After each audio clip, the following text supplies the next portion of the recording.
ವ್ಯಕ್ತಪಡಿಸಿದ್ರು. ಏನ್ ಅಸಹಾಯಕತೆ, ಏನೊಂದು IV ಫ್ಲೂಯಿಡ್ಸ್ ರಿಂಗರ್ ಲ್ಯಾಕ್ಟೇಟ್ ಪಶ್ಚಿಮ ಬಾಂಗ ಕಂಪನಿಯ ವಿಚಾರದಲ್ಲಿ ಅದು ಬಳಕೆ ಮಾಡಲಿಕ್ಕೆ ಯೋಗ್ಯವಿಲ್ಲ ಅನ್ನುವಂಥದ್ದು ಬಹಳ ಸ್ಪಷ್ಟವಾಗಿ ಅವರಿಗೆ ಮಾರ್ಚ್ ತಿಂಗಳಲ್ಲೇ ಗೊತ್ತಿತ್ತು.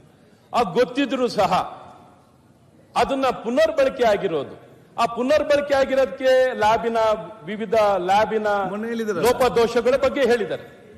ನಾನೇನ್ ಮಾಡ್ಲಿ, ಅಸಹಾಯಕ ಅಂತ ಹೇಳ್ತಿದ್ರು. ಈ ಪರಿಸ್ಥಿತಿಯಲ್ಲಿದ್ದರೆ ಆಗಿರೋ ಒಂದು ಸಮಾಜ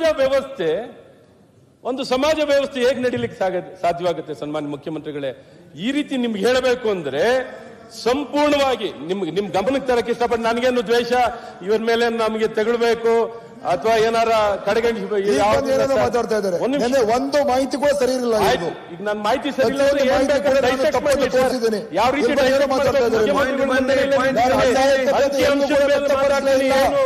ಇಲ್ಲೇನು ವ್ಯಕ್ತಪಡಿಸಲೇ ಇಲ್ಲ. ನೀವು ಸುಮ್ಮನೆ ಕೇಳಿರ್ತಕ್ಕಂಥ ಪ್ರಶ್ನೆಗಳು ನೀವು ನಾನು ಏನ್ ಮಾತಾಡಿದ್ದೀನಿ, ಸತ್ಯಾಂಶ ಪ್ರಾರಂಭನೆ ಮಾಡಿಲ್ಲ. ನಾನು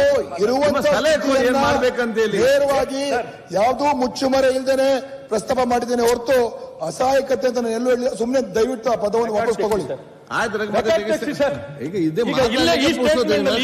ಮಾತಾಡಿದ್ದಾರೆ, ನಾನೇನೋ ತಪ್ಪಿದ್ರೆ ಮಾತಾಡ್ದಾಗ ನೀವು ಇಲ್ಲೇ ಇರಲಿಲ್ಲ ಇಲ್ಲಿ. ಈಗ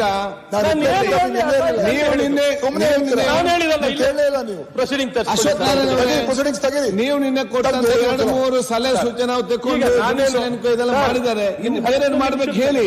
10 ನಿಮಿಷದ ಮೇಲೆ ಮಾತಾಡಲ್ಲ. ಆಯ್ತು ಸರ್, ಇನ್ನೇನ್ ಮಾಡ್ಬೇಕಂದ್ರೆ ಸರ್ ಅಧ್ಯಕ್ಷರೇ, ಅವ್ರಿಗೆ 3/4 ಗಂಟೆ ಕೊಟ್ರಿ, 5 ನಿಮಿಷ ಕ್ಲಾರಿಫಿಕೇಶನ್ ಕೇಳಲಿ. ಅವರು 10 ನಿಮಿಷ ಆಗ್ಬೇಕು ಅವ್ರಿಗೆ. ಅಮಾಯಕ ಜನರು ಸರ್, ನಿಜವಾದ ಬಡವರು, ಅವ್ರು ಏನು ಒಂದು ಬದುಕನ್ನು ಕಟ್ಕೋಬೇಕು, ಆರೋಗ್ಯನ ಪಡಿಬೇಕು ಅಂತ ಬರುವಂತದ್ದು. ನಾವು ಎಲ್ಲ ಹಾಸ್ಪಿಟಲ್ ಇನ್ಸ್ಟಿಟ್ಯೂಷನಲ್ ಡೆಲಿವರಿ ಆಗಬೇಕು, 100% ಇನ್ಸ್ಟಿಟ್ಯೂಷನಲ್ ಡೆಲಿವರಿ ಆಗಬೇಕು ಅನ್ನೋದಕ್ಕೋಸ್ಕರನೇ ಜನನಿ ಕಾರ್ಯಕ್ರಮ, ಮಾತೃವಂದನಾ ಕಾರ್ಯಕ್ರಮ, RCH program, national health program start ಮಾಡಿರೋದು. ಇನ್ಸ್ಟಿಟ್ಯೂಷನಲ್ ಡೆಲಿವರಿ, ಆ ಇನ್ಸ್ಟಿಟ್ಯೂಷನಲ್ ಡೆಲಿವರಿ ಮುಖ್ಯಮಂತ್ರಿಗಳೇ 80%, ನೀವೇ ಹೇಳಿ, ನೀವೆಲ್ಲಾ ರೀತಿ ಆರೋಗ್ಯ ನಿಮ್ಗೆ ಗೊತ್ತಿದೆ, ನಾನು ಅದ್ರ ಬಗ್ಗೆ ಹೇಳಕ್ಕಲ್ಲ. 80% ಡೆತ್ ಹಾಸ್ಪಿಟಲ್ ಸಾಯ್ತಾರೆ ಅಂದ್ರೆ ಯಾವ ಹಾಸ್ಪಿಟಲ್ಗಳು ಸರ್ ಇವು? ಯಾವ ರೀತಿ ನಡೀತಿದೆ ಸರ್? 80% ಅಂದ್ರೆ ಸರ್ ಏನ್ ಹೇಳ್ತಾರೆ ಈ ಡೆತ್ ಆಯ್ತಲ್ಲ ಈಗೆಲ್ಲ, ಯೋಚನೆ ಮಾಡಿ ಮಾತಾಡಿ. ಜನರಿಗೆ ಈ ಮೆಟರ್ನಲ್ ಡೆತ್ ನಿಮ್ಮನ್ನ ಕೇಳಿಸ್ಕೊತಾ ಇದಾರೆ, ತಲೆ ಕೆಡ್ಸ್ಕೊಬಿಡಿ. ಆಗಿದೆಯಲ್ಲ, ನಾನು ಹೇಳ್ತಿರೋದು ಸರ್, ಯಾವ ಡೆತ್ ಆಗಿದೆಯಲ್ಲ 80% ಆಸ್ಪತ್ರೆ ಆಗಿರೋದು ಅಂತ ಹೇಳ್ತಿರೋದು, ಹೇಳ್ತಿಲ್ಲ.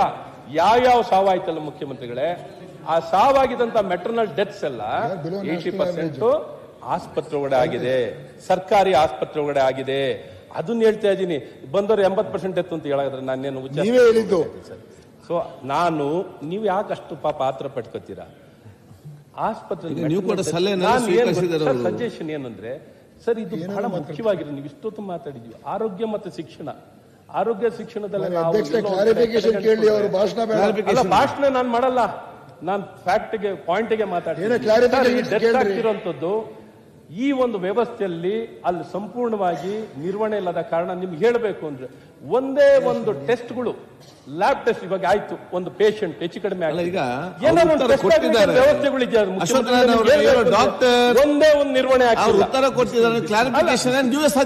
ಕ್ಲಾರಿಫಿಕೇಶನ್ ನಿನ್ನೆ 2 ಸಜೆಷನ್ ಕೊಟ್ಟು ಅವರೆಲ್ಲ ಕೂಡ ಒಪ್ಪಿದ್ದಾರೆ. ಜುಡಿಷಿಯಲ್ ಎನ್ಕ್ವೈರಿ ಕಂಪನಿ ಮೇಲೆ ಯಾಕೆ ಸರ್ ನನ್ನನ್ನು ಮಾತಾಡಕ್ಕೆ ಆಗಿಲ್ಲ? ನಿನ್ನೆ ಹೇಳಿದ ಮಾಡುದು ಬೇಡ ಅಂತ ನಾನೇನು ಸರ್, ನೆಗ್ಲಿಜೆನ್ಸ್ ಅನ್ನೋಂಥದ್ದು ಇವತ್ತೇನು ಹೇಳ್ತೀನಿ, ಈ ಮಟ್ಟದಲ್ಲಿ ಆ ರಿಂಗರ್ ಲ್ಯಾಕ್ಟೇಟ್ ಅನ್ನ ಮತ್ತೊಮ್ಮೆ ಅವರಿಗೆ ಸಪ್ಲೈ ಆಗಿರೋದು ಎಷ್ಟು ಮಟ್ಟಿಗೆ ನೋಡಿ. ಅವರಲ್ಲಿ ಸಪ್ಲೈ ಆಗೋದು ಎಲ್ಲಿಂದ ಸರ್? KSMLCL ನಿಂದ, KSMSCL. ಇಲ್ಲಿ NABL ಲ್ಯಾಬ್ಸ್ ಇದೆ. ಆ ಲ್ಯಾಬ್ ನಲ್ಲಿ ಚೆಕ್ ಮಾಡಿ ಮುಂದಕ್ಕೆ ಬರಬೇಕು. ಇವಾಗ ಆ ಲ್ಯಾಬ್ಗಳೇ ಸರಿ ಇಲ್ಲ, ಅವ್ರನ್ನೇ ಹೆಂಗ್ ನಮ್ಗೆ ನಿಂತಿದ್ದಾರೆ. ನೆಕ್ಸ್ಟ್ ಡ್ರಗ್ ಕಂಟ್ರೋಲರ್ ಸರಿ ಇಲ್ಲ, ಇನ್ನೆಲ್ಲಾ ಲ್ಯಾಬ್ಗಳು ಹೇಳ್ತವ್ರು. ಮತ್ತೆ ಇಡೀ ವ್ಯವಸ್ಥೆ ಹೆಂಗಿದೆ ಅಂತ ನಾವ್ ಹೇಳ್ಬೇಕು. ಹಾಗಿದ್ರೆ ಎಲ್ಲಿಂದ ನಾವು ಬದುಕಬೇಕು? ಇವ್ರು ಇಷ್ಟು ಕಾರಣಗಳು ಕೊಟ್ಕೊಂಡು ಯಾವ್ದನ್ನು ಕೊಡಬಾರ್ದು ಅಂತ ನಿಶ್ಚಯ ಆಗಿದೆ, ಅದನ್ನು ತಿರ್ಗಾ ಕೊಟ್ಟಿದ್ದಾರೆ. ಸೊ ಇದಕ್ಕೆ ಸಾವಿಗೆ